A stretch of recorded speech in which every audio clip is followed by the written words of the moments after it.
And welcome to a new video on the channel. In today's video I want to talk about fake gurus. This is a topic that's kind of obviously blown up on the internet overall over the past basically year or so. Over the point of basically CoffeeZilla's channel, I would say kind of starting to blow up more and more. He's kind of like the face, I would say, of that sort of content. Not of fake guru content, but of exposing fake gurus. I just wanted to make a video just because I think it's something that everyone should be kind of aware of no matter what space they're within. But yeah, first of all, a fake guru is basically someone who is selling you something which basically has no value. It's effectively just a scam, but they can kind of get away with it through different little loopholes. So most of them will do stuff like try and sell you a course to teach you something. They'll sell the course for, let's say, $3,000, and what you're actually getting out of it is something that's basically just teaching you how to sell a course. That's kind of what's typical of these sorts of things. But you also have people who, let's say, do crypto pump and dumps, stock trading pump and dumps, and that sort of thing. So yeah, they're basically modern day snake oil salesmen. Now, the reason why I'm making this video is basically because I made, it would be about 2 weeks ago before this video came out now, a video basically talking about what you should do when starting your first job, and it also kind of talks about some stuff to do with money.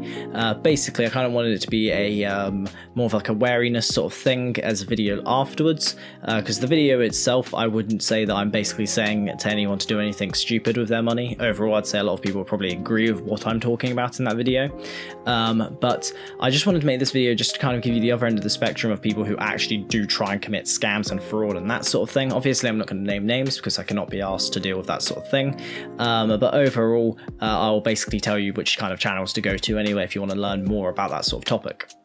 So two channels that were kind of highlighted mainly for this sort of thing, or at least exposing this sort of thing recently, was CoffeeZilla and No Ordinary Gamer, and they basically made a little series talking about a group of people on the internet, the Network Boys and then a few other people, and then basically a load of background stuff. It's a very big, like, kind of investigation sort of thing. Definitely worth a watch to watch just all 6 episodes. It's rather long after all of it, but it is very interesting.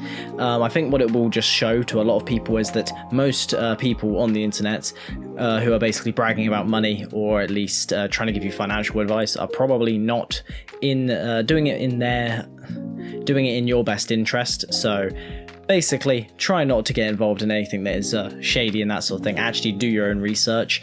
Find out what you actually want to be doing for a job first before you start putting all your life savings into things like NFTs, into crypto that could just basically end up losing its entire value straight away.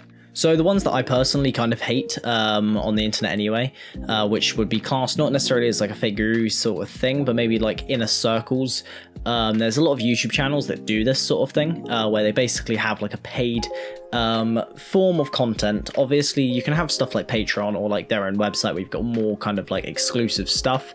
That's fine. What I don't like is there are some YouTube channels out there who will effectively charge you money to like join their inner circle of just like fans, and it's like it's pretty much just a private Discord, and all they would end up doing in it is just knowing people, and they'll claim in like when they're talking about this sort of thing, it's like it's all for like understanding, like finding people to connect to who have the same mindset as you, but it's just like loads of just rubbish overall, and not really anything that's founded like in like what's going to actually give you any form of like financial benefit later on.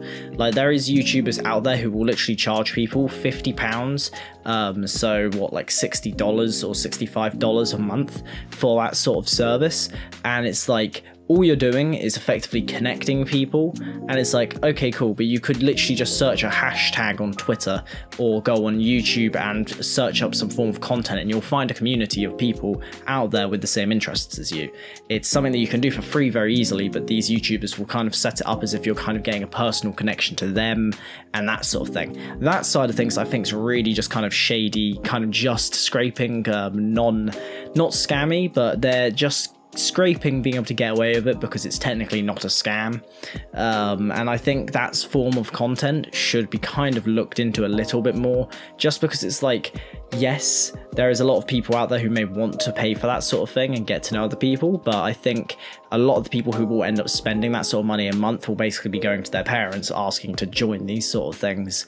And when it starts becoming basically taking money effectively off children, even though it's their parents' money, it's pretty much going down the route of what happened with Jake Paul a couple years ago, with how much he was basically monetizing to kids and that sort of thing. And that's where you've now got the new regulations on YouTube for like, is this kid friendly and all this sort of stuff.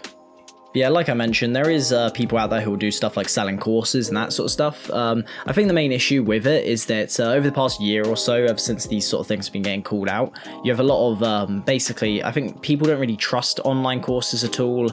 Like, it's definitely something that I'm weary about and that sort of things. It's like, well, how much of it is real? How much of it is a scam? That sort of stuff. And I definitely think that ever since we've had like this basically, pretty much just CoffeeZilla coming in and like taking a rampage over pretty much anyone making any form of like financial, pretty much major scam or mistake along those lines, people are definitely more wary about taking courses, which is definitely good. However, it means that a lot of people are against just taking courses in general on the internet because they think that they may be just getting scammed, when there is still definitely plenty of good courses out there. And I think that is something that they do a good job of at least highlighting every now and again, talking about how like they do take courses to basically see what they're like and that sort of thing.